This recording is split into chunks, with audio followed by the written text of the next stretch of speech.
This reel right here that I uploaded of me touring a wheel got over 46 million views.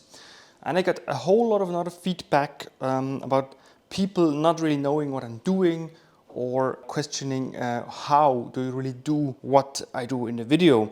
And it is of course touring a wheel. Now what does that mean? It means a bicycle wheel, and it has to be as straight as possible. It has to run as straight as possible because you don't want to have a wheel wobbling around and interfering with your riding experience, right? So how do you go about and tour a wheel? Here we have a wheel, and if I spin it, we see that it is pretty true, right? If I zoom in right here, this is a wheel that is pretty damn straight. Why do you need to tour a wheel in the first place? Well, because it is untrue, because it is not straight, because it is not in the middle, right? A wheel needs to be straight in three ways. First one is, of course, it needs to be straight in the frame. That means we have the rim right here, and we have the frame or fork right here. So let's imagine that this right here is the fork, left side, right side, where the wheel is actually mounted in and then screwed in with a through axle or a quick release. This side right here needs to have the exact same distance to the fork as the right side to the fork, if you know what I mean. So it needs to be in the middle of the fork or in the middle of the frame if it is the rear wheel. This is the first and also kind of the most important one, because if you have a wheel that is not straight in the frame, it will feel really bizarre when you're riding. It can pull to the left or pull to the right depending on how the wheels are in the frame, because they are not in a straight line, if you see what I mean. Because if your wheel wobbles a little bit in your frame or the fork, that is not the worst thing in the world. You could still ride it because the wheel will still run, right? Although it's not nice. This is the first way. The second way that a wheel can be out of true is sideways play, let's say. And this is, I can demonstrate that right here for you. Let me demonstrate a side play. There we go. You see the wheel right here, just wobbling from left to right. It is not true, right? This is the second way that a wheel can be out of trueness, let's say. The third way is, of course, up and down. If you concentrate on the lower piece right here, and you see the rim jumping up and down, which is not really the case because this is a really true wheel, which is nice, and it will jump up and down if it is out of trueness in terms of height.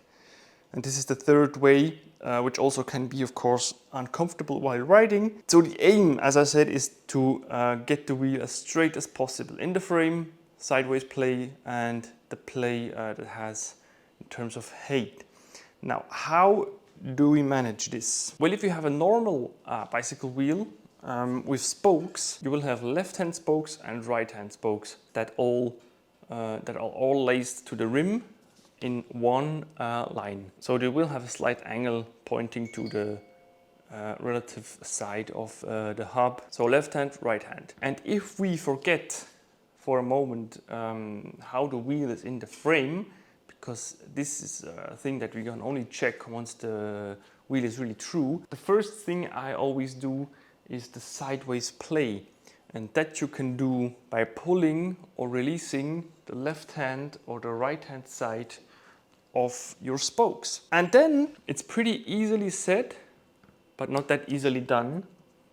But if you have your rim having a play to the left side, you will need to pull the right hand side spokes in order to remove that play to the left. The same thing is if the rim has a play to the right and touches the right thingy right here, you need to pull the left hand side spokes in order to remove that play to the right. At the same time, you can release spokes. So if you have a rim that pulls to the right, you can release the right hand side spokes in order to remove that play.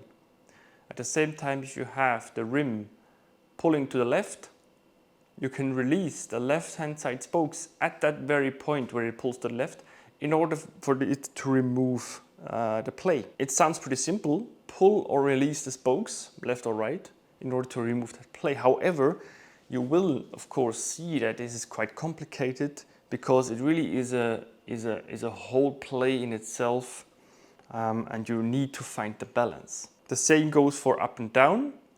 If you have the rim having play downwards and it scratches the bottom right here, you will need to pull the spokes at that point in order to pull the rim up. On the other side, if you have the rim that pulls up on a point, you need to release spoke tension in order for it to remove the play. I mean, this is just a theory that I'm telling you guys here because, as I said, the practical side of it is a lot more complicated, and you only really learn by experience. You can learn a lot of theory, but with experience you will have the best wheels, the best trued wheels.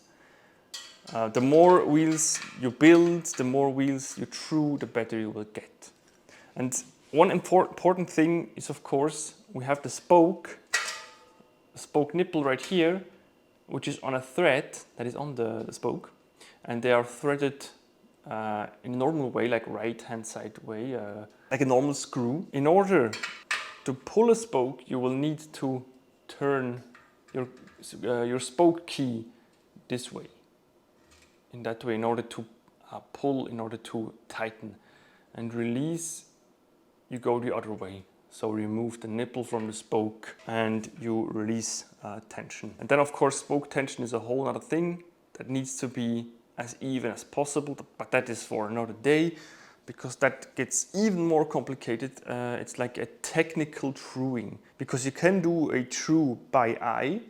If you have a perfectly true wheel and you're happy with it, that doesn't mean that the spoke tension is perfectly even, and the whole package can potentially like break in itself because we have some spokes that take more load than the others because the tension is not even. I hope that all makes sense to you guys. And if you have seen my reel on Instagram, I'm just removing one side plate to the left by pulling a right-hand side spoke. This really sparked curiosity, I think, in a lot of people. It is of course a fascinating theme to build and true wheels, because they are like the most important part of a bicycle ride. Without wheels, your bicycle is nothing. So if you have any more questions about wheel truing, I guess hit me up in the comments below. I will try to maybe do a series of videos where I tackle step by step, so you can get closer to your wheel being perfectly true. Thanks a lot. That will be all for today. I'll see you in the next one.